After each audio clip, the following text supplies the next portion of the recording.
So let's do a little summary of what I found using the new NiSi Sunstar Lens. I was initially very excited to have a lens that could produce sun stars at any aperture from f4 all the way up to f22. I was curious to see how usable that feature was. After thinking about it, once I got out in the field, I realized that the number of times I'm going to use f4 in landscape photography approaches 0. However, I was more interested in my first test out in the field to see how the lens performed from f8 to f22. Yes, I did test the ability to create sun stars at all apertures, and I can tell you that from f4 to f22, it creates a sun star, and they all look identical. Now, as I mentioned, what I was mostly after in my first field test was how the lens performed as a normal 15mm lens, and how well does the manual focus work in landscape photography. As expected, there are definite ways to get the most out of what this lens can do, and a few things to avoid.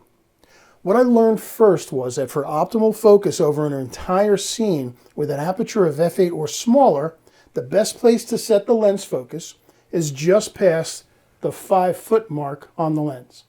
The 5-foot mark is the last number on the lens before you hit infinity. With this distance selected, depending on your aperture, let's say you choose f8, everything from 3 feet away to infinity was in sharp focus. If you actually set the lens to the infinity mark, you actually lose some sharpness. That's something pretty universal and something in general that you want to avoid. Now, I shot the lens both bare and with a circular polarizer, and then I added a 3-stop ND filter. There was no decrease in quality adding any or all of the filters. And having a standard 72mm thread on the front of the lens was very handy for attaching filters. This is something I cannot do on my Sony 12-24, which requires the special NiSi ultra-wide filter kit to mount filters on. Now, I've used lenses like this in the past, and there are a few things that are common to this wide a lens. Yes, there's some distortion and loss of sharpness in the extreme corners. It's something I find myself typically cropping out anyway.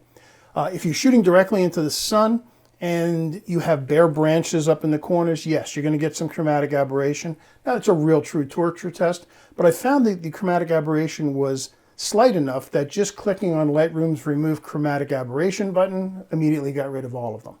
When I was first shooting outside, I got some rainbow flares on the lens, and then I realized I had touched the lens with my finger. I put some finger oil on the lens.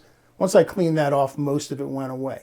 Now, anytime you shoot directly into the sun, you may get a little bit of flare, but the coatings on the lens did a nice job of keeping that to a minimum. So what's the bottom line? This lens is a great performer, particularly when you consider the price.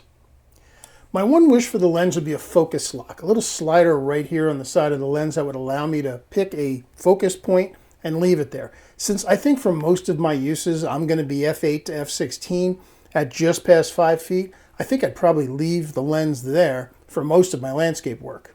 Since setting the lens at just past 5 feet at f8, everything from 3 feet to infinity is in focus, so probably don't need f22 very often.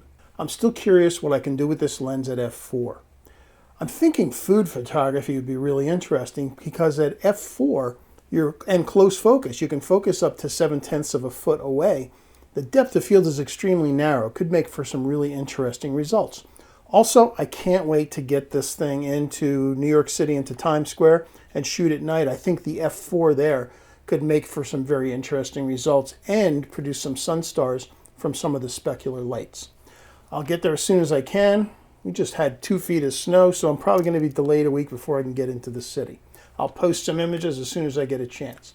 Bottom line, for just $579, this is a really nice, really interesting, and really fun lens that'll definitely stir your creative juices.